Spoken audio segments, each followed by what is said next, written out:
know this sounds like a strange comparison, but if you already have the 18-105mm lens or any other zoom lens starting from 18mm, and you are considering buying the Sigma 16mm lens, then I think this video will help you decide.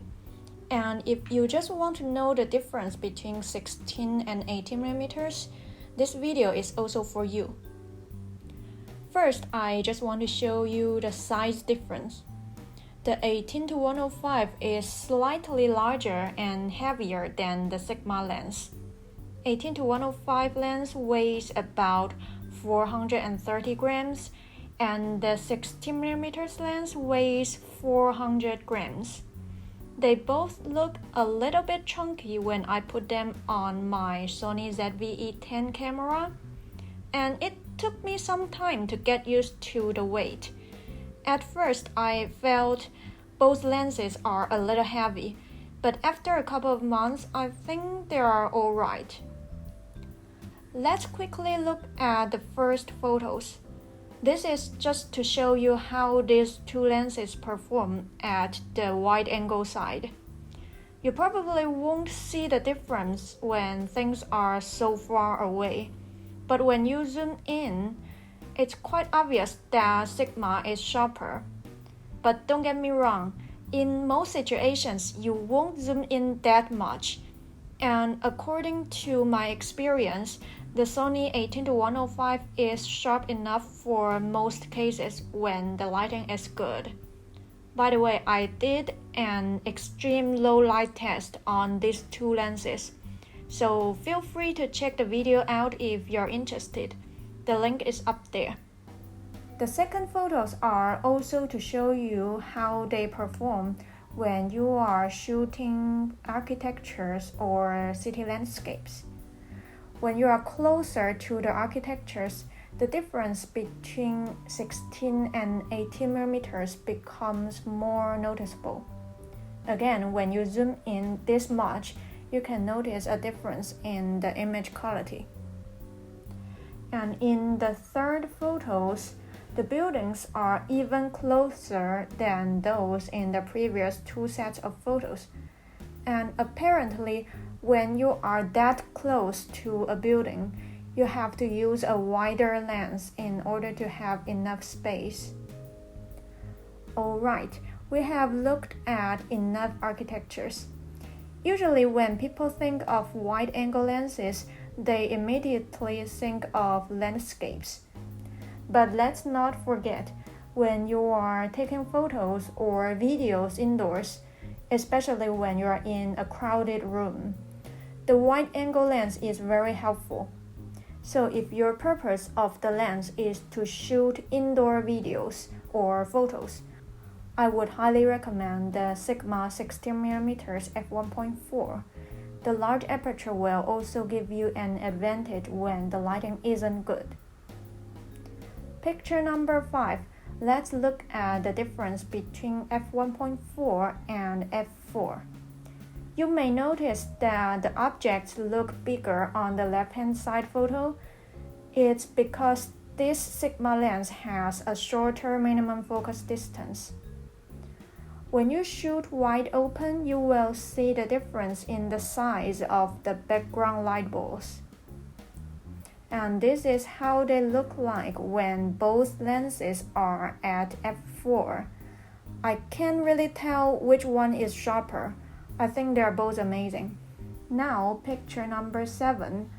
Because I want to be fair to the Sony 18-105 lens, so I decided to also show you how the background blur looks like when you zoom in.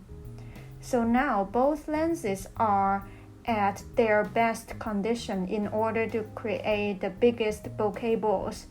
So the Sigma lens is at f1.4 and the Sony lens is at 105mm, and you can see both can create great bokehs. Picture number 8. Another close-up shot.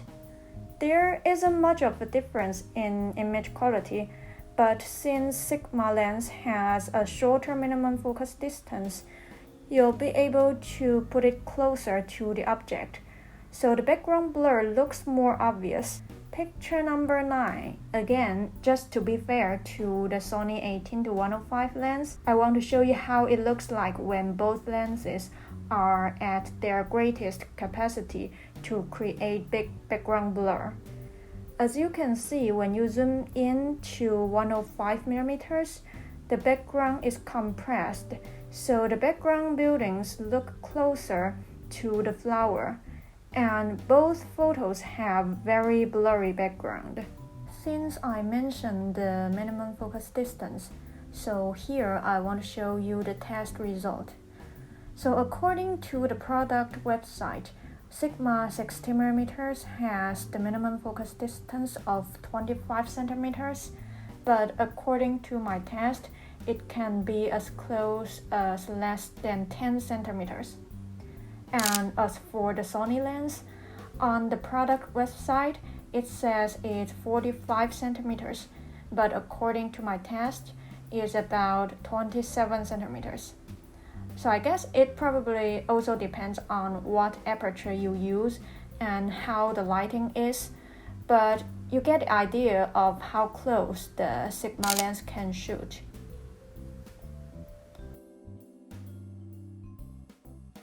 Here are the pros of these two lenses.